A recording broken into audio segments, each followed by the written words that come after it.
Lazy Dude 99.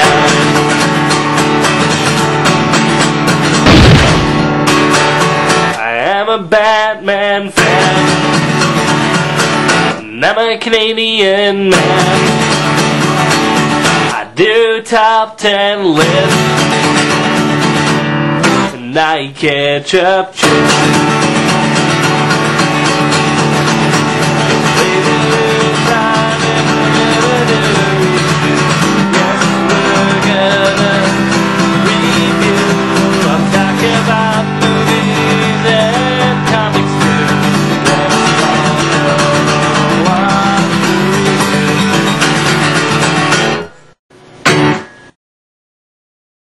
Hello everyone, and welcome to another Lazy Dude 99 episode, or review.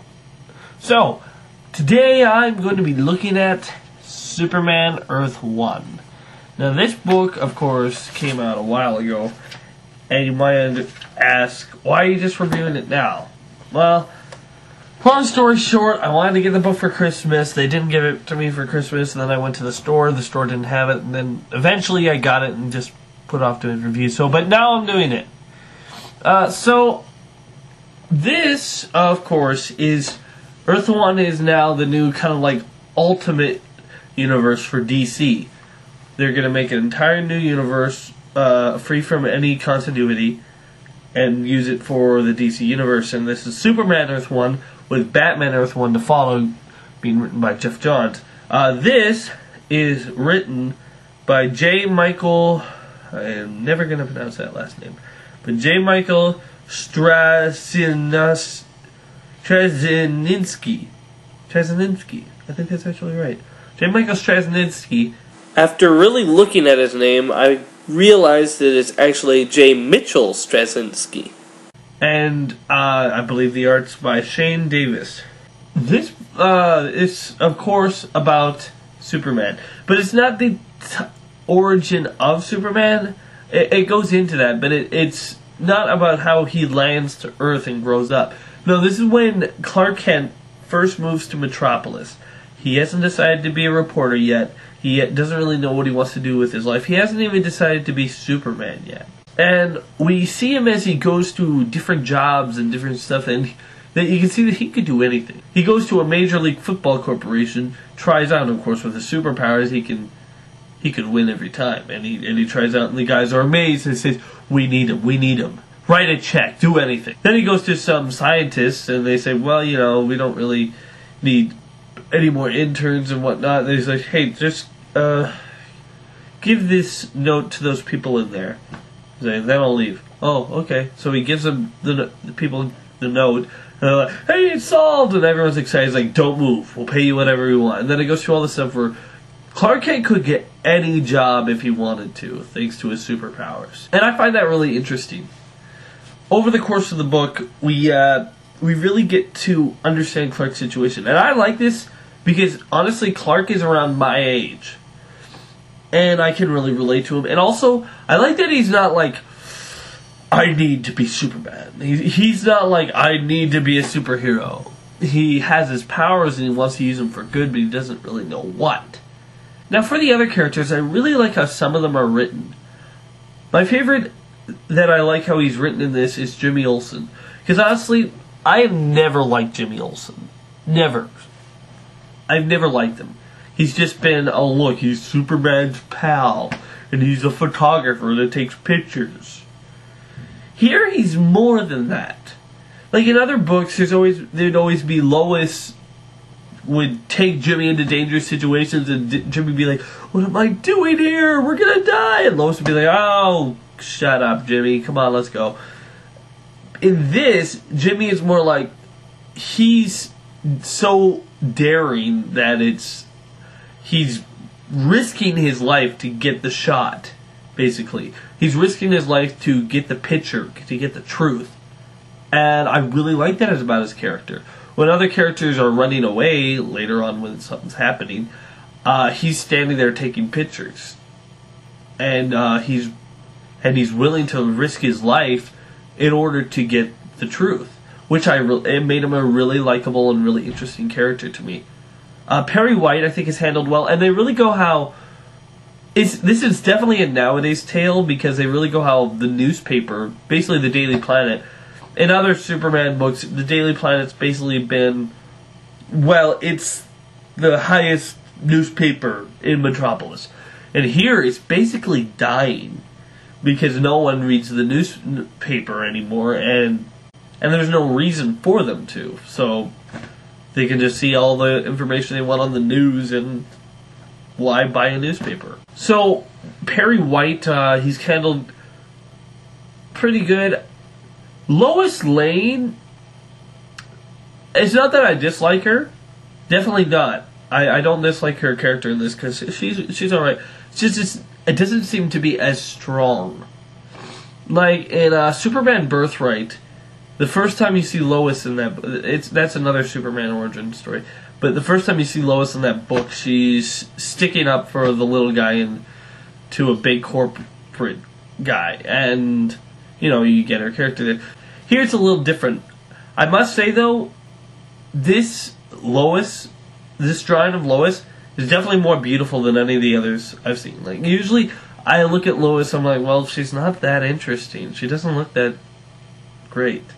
And here I'm like, well, I'm not gonna say, but here I'm like, wow, she's actually really beautiful.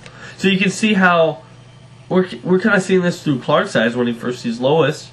He sees her for her beauty, and then later on, maybe he'll go deeper and you'll find out more of Lois's. So since this is just the first book, anything can happen after. Now, the villain of this book is an entirely made-up villain. His name is Tyrell. I don't want to give it all away, but basically, he is on a mission to destroy the last Kryptonian. I don't want to say why or anything because it's actually pretty interesting stuff.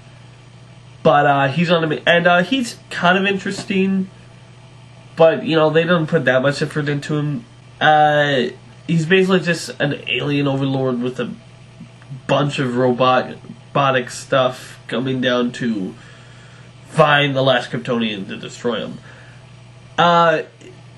And of course, it gives Superman his reason to act. The reason he has the costume is because actually his parents made it for him, and that I actually really like. That they knew that he needed something that he would eventually okay, Jonathan Kent is dead in this. Spoiler! No, come on, he's dead in almost every comic now. But there's flashbacks where he was talking to his father, and his father was adamant that he needs to eventually use his abilities. You can't.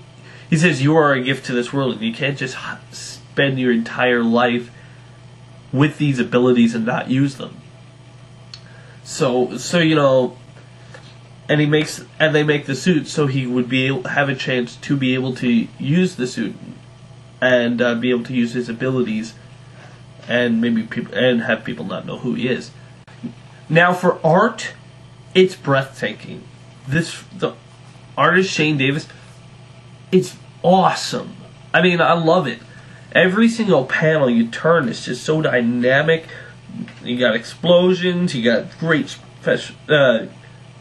facial expressions, and you have very intriguing scenes of different alien invaders coming in different ships, and then Superman destroying them, and lots of good full-page shots that really just you have to stare at them for a few seconds. Like, oh yeah, that's cool. So obviously, I like this book. This is very, very well done. I like the writing. I just really like how it's handled.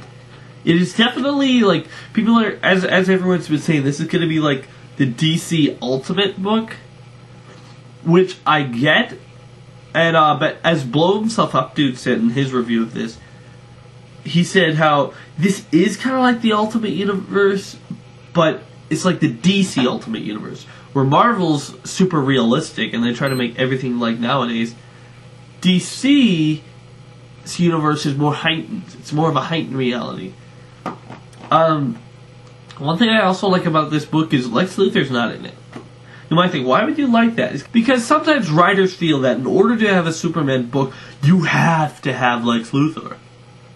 But you don't. I mean, In here, you got Superman, Perry White, you got the Daily Planet, you got Lois, you got Jimmy Olsen, and you make Jimmy Olsen a more likable character than I've ever seen him. And you have the Kents. You have the basic stuff. You don't really need Lex Luthor. You just need a villain. And here they have a villain. And it's a villain closely tied to his relationship with Krypton. So it's a good playoff as the first book and the first line of the story. Lex Luthor will come. And I'm very interested to see the take on this. Because obviously, in case you didn't know, these books are continuing. Yeah, I'm very, very interested to see what comes after this. This was definitely a great book. I also am really excited for Batman Earth 1.